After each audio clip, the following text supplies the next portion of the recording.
Ang Golden State Warriors nga ang favorite ngayon na manalo ng NBA Championship sa 3 sunod na taon.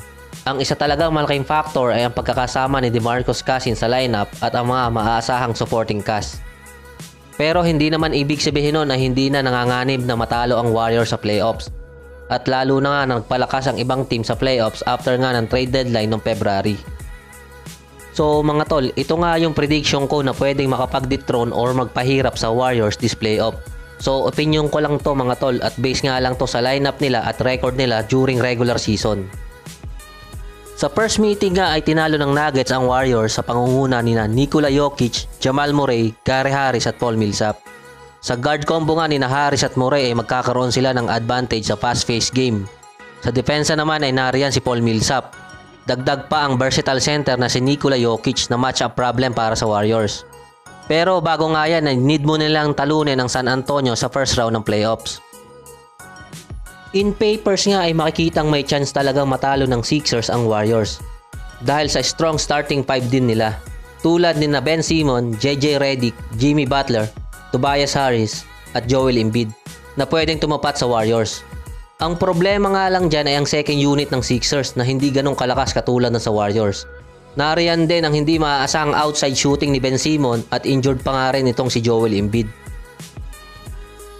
Bago nga magsimula ang season, ang Celtics nga ang favorite na makalaban ng Warriors sa finals. After ng magandang series nila sa Cavs sa conference final last year. Nariyan din si Kyrie na isa sa mga tumulong para makabalik ang Cavs sa 3-1 series noong 2016. Kaso nga lang ay ngayon playoffs ay hindi makakapaglaro si Marcus Smart na malaking tulong sana sa depensa para sa Celtics. Sa pagkakaad nga ni Kawhi Leonard sa Raptors ay napalakas nila ang depensa at offense nila this season. Dagdag pa dyan ang pagkaka-acquire nila sa trade sa isang experienced center na si Marc Gasol. Na maganda naman ang chemistry around Kawhi and Lowry. So mga tol, sa opinion ko lang ay si Kawhi nga lang ang makakapigil kay Kevin Durant sa depensa. Plus ang championship experience niya sa Spurs.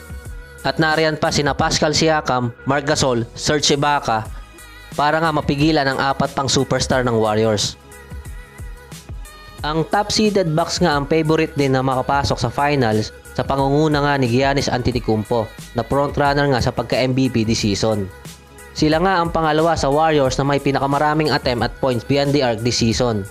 Bukod pa dyan ay napalakas din nila ang second unit nila at pati ang first 5 para nga i-match up sa Warriors sa pagkaka-acquire nila kay na Nikola Mirotic at Paul Gasol. Last year nga ang Rockets ay 1 game away na lang sa NBA Finals at talagang pinahirapan ang Warriors.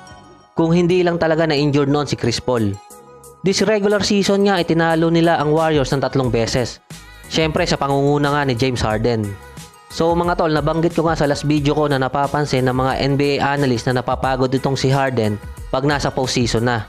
Ito nga rin ang concern ni Rocket coach Mike D'Antoni kung kakayanin pa ba niya hanggang dulo. Dahil sa high usage niya during regular season na marami nga na break na record ni Harden. So mga tol, ito nga yung opinion ko lang at posibleng maiba nga ang mangyari this playoffs. So hanggang dito na lang ulit. Salamat ulit sa inyong panonood. Huwag nyo naman sanang kalimutang i-like at mag-subscribe sa ating YouTube channel.